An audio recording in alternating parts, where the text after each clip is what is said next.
ഫിനാൻഷ്യലിയും ഭയങ്കര ബുദ്ധിമുട്ടായി. എന്താ പറയാ, വീട്ടിൽ നിന്നുള്ള ഭയങ്കര ചോദ്യങ്ങളും, കാരണം ഏജ് ഇങ്ങനെ കൂടി വരികയാണ്. എല്ലാവരും ഇപ്പം മാരേജ് ചെയ്തു. ഇപ്പം ബ്രദർ മാരേജ് ചെയ്തു, ഞാനും സെക്കൻഡ് ബ്രദറും ആയിട്ട് 1 വയസ്സ് വ്യത്യാസമുള്ളൂ. അപ്പം എന്താവും എന്നുള്ള ഒരു ക്വസ്റ്റ്യൻ മാർക്കായിരുന്നു. ബാക്കി എല്ലാവർക്കും ഒരു ഇതുണ്ട്, ആളിവിടെ എത്തും. മൂത്താൾ എഞ്ചിനീയർ ആയിരുന്നു, രണ്ടാമത്തെ ആൾ ഷെഫാണ്. ഞാൻ എന്തായി മാറും എന്നുള്ളതിന്റെ ഒരു ക്വസ്റ്റ്യൻ മാർക്കാണ്. അങ്ങനെ ടൈം ആയപ്പോൾ തിരിച്ച് ഞാൻ എൻ്റെ ജോലിക്ക് റിട്ടേൺ പോയാലോ എന്നൊക്കെ വിചാരിച്ചു. അങ്ങനെ എൻ്റെ ചേട്ടൻ, അവിടെയുള്ള ചിതുചേട്ടൻ, പുള്ളിയുടെ കൂടെ ഒരു സിനിമയ്ക്ക് പോണ സമയത്ത് അന്ന് ഞാൻ പറയും ചെയ്യും, ഞാൻ വിട്ടിട്ട് പോവാ, എനിക്ക് പറ്റുന്നില്ല, കാരണം ഫിനാൻഷ്യലി ഡൗൺ ആണ്, പ്രത്യേകിച്ച് നിൽക്കാനൊന്നും പറ്റുന്നില്ല, ഈ ഫീൽഡ് വേണ്ട എന്നൊരു തീരുമാനം മനസ്സിൽ വന്നു. കംപ്ലീറ്റ്ലി ഉറപ്പിച്ചു, ഇനി പറ്റില്ല, കാരണം ഫാമിലിയുടെ അത്രയൊന്നും പിടിച്ചേക്കാൻ പറ്റില്ല. ഞാനൊരു സിനിമ, എനിക്ക് പടം ഓർമ്മയില്ല, തിയേറ്ററിൽ പോയി കണ്ടുകൊണ്ടിരിക്കും. പുള്ളി പറഞ്ഞു, എങ്ങനെ കാണണ്ടല്ലായിരുന്നോ, ഇത് ബിഗ് സ്ക്രീനൊക്കെ വരുന്നതല്ലായിരുന്നോ, അതൊക്കെ കളയണോ എന്ന് ആലോചിച്ച് നോക്കിക്കൂട്ടെന്ന് ചോദിച്ചു. അങ്ങനെ പറ്റുന്നില്ല എനിക്ക്, ബാക്കിയൊക്കെ ഓക്കെ, എങ്ങനെ നിന്ന് പോവാം, ഫിനാൻഷ്യലി നമുക്കൊന്നും ഇല്ലെങ്കിൽ പിടിച്ചേക്കാൻ പറ്റില്ല. അപ്പം ശരി, നീ തോറ്റ് പിൻവാങ്ങുകയാണ്, അപ്പം പൊക്കോ എന്നൊക്കെ പറഞ്ഞെടുത്ത്. പക്ഷെ ആ തോറ്റ് പിൻവാങ്ങുകയാണ് എന്ന് പറഞ്ഞെടുത്താണ് ഞാൻ സ്റ്റക്കായി. ആ സ്പോട്ടിൽ ഞാൻ സ്റ്റക്കായി. ഞാൻ ആദ്യം പിറ്റേ ദിവസം ഞാൻ അവിടുന്ന് ടോട്ടലി ഷിഫ്റ്റ് ചെയ്ത് ബാംഗ്ലൂർക്ക് മാറി.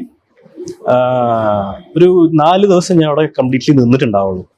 എനിക്ക് തിരിച്ചു വരണം, എനിക്ക് അത് എൻ്റെ ലൈഫ് ഇതാണ്, അതിന് ഇത്ര സ്ട്രഗിൾ ചെയ്യേണ്ടി വന്നാലും കുഴപ്പമില്ലാത്ത രീതിയിൽ ഞാൻ തിരിച്ചു വന്നു. അപ്പം തന്നെ ഞാൻ പുറത്തൊരു റൂം എടുത്തു, ഒരു ചെറിയൊരു ബെഡ്റൂം, ഒരു ബെഡ്റൂം തന്നെ പറയാൻ പറ്റില്ല, ഒരു single room with attached bathroom. അങ്ങനെ കൊച്ചിയിൽ ഞാൻ റൂം എടുത്തു, അവിടെ താമസം തുടങ്ങി. അന്ന് സഹായിക്കാൻ എനിക്കൊരു ഫ്രണ്ടും ഉണ്ടായിരുന്നു. പുള്ളിയുടെ ചെറിയൊരു വരുമാനത്തിൽ എനിക്ക് സഹായം തന്നു. ഞാനത് വെച്ച് ഒരു വീടെടുത്ത് അവിടെ സ്റ്റേ ചെയ്തു. ഇങ്ങനെ പറഞ്ഞ പോലെ തന്നെ മുമ്പ് ചെയ്ത പോലെ തന്നെ ജൂൺ ആർട്ടിസ്റ്റ് പരിപാടി പിന്നെയും തുടങ്ങി. അപ്പം ചേട്ടൻ ചോദിച്ചു, നീ തിരിച്ചു വന്നല്ലേ, നോക്കട്ടെ, ഒന്നുകൂടി നോക്കാം, നമുക്ക് പോകുന്ന പോലെ പോവാന്നൊക്കെ ഇത് ഞാൻ നോക്കാമെന്ന് പറഞ്ഞു. പക്ഷെ എൻ്റെ മനസ്സിൽ ആ ഒരു സാധനം പിന്നെയും കിടക്കുക, നീ തോറ്റ് പിൻവാങ്ങുക എന്ന് പറഞ്ഞപ്പം എനിക്കത് ഭയങ്കരമായിട്ട് ഫീലായി. പിന്നെയും അതേപോലെ തന്നെ മോഡലിംഗ് കയറി, പിന്നെ ജൂനിയർ ആർട്ടിസ്റ്റായി പോയി, പിന്നെ ചെറിയ റോളിലൊക്കെ എന്നെ വിളിച്ചു തുടങ്ങി. അപ്പൊ എനിക്ക് മനസ്സിലായി, ഇപ്പൊ എന്നെ ആവശ്യമുള്ള കുറച്ച് പേരുണ്ട് എന്ന് എനിക്ക് മനസ്സിലായി. പക്ഷെ എന്നിരുന്നാലും എനിക്ക് നിന്ന് പോകാനുള്ള ഒരു ഫിനാൻഷ്യൽ അപ്പോഴും ഇല്ല. റെന്റ് കൊടുക്കണം, ഫുഡ് കഴിക്കണം, കാര്യങ്ങളൊക്കെ ചെയ്യണം. അത് വീട്ടിൽ നമുക്ക് അറിയിക്കാനും പറ്റില്ല. അതെ, യെസ്, അതാണ് ഏറ്റവും വലിയ കാര്യം. ഇവരോട് പറയാൻ പറ്റില്ല. ഇവർ പറഞ്ഞു കഴിഞ്ഞാൽ അപ്പം പറയും, അച്ഛൻ പറയും, നേരം കയറിക്കോ, തിരിച്ചു വീട്ടിലോട്ട് കയറിക്കോ. കാരണം പുള്ളി എന്ന് പറഞ്ഞാൽ ആ ഒരു നിങ്ങളൊരു നായരാണ് ആക്ച്വലി. അപ്പൊ പുള്ളിയുടെ തറവാടിത്തം സംഭവങ്ങളൊക്കെ ഉണ്ട്. അപ്പൊ എനിക്ക് വേണ്ട കാര്യങ്ങളോ എനിക്ക് ഭക്ഷണം കഴിക്കാനുള്ള കാര്യങ്ങൾ പുള്ളി മുൻകൂട്ടി ഉണ്ടാക്കി വെച്ചിട്ടുണ്ട്. പിന്നെ ഞാൻ എന്തിനു കിടന്ന് ഈ ബുദ്ധിമുട്ടെന്നുള്ള പുള്ളി ചോദിക്കും. അപ്പൊ ചെറുപ്പത്തിലുള്ള ഒരു കാര്യമാണ്, എനിക്ക് എന്ത് വേണമെന്നുണ്ടെങ്കിൽ ഞാൻ സ്വന്തം കഷ്ടപ്പെട്ട് ചെയ്ത് കൊണ്ടുവരുന്നുള്ള വാശിയുണ്ടെന്ന് പുള്ളിക്കും അറിയാം. പിന്നെ കുറേയൊക്കെ ഞാൻ പറഞ്ഞ പോലെ ഹൈഡ് ചെയ്തു.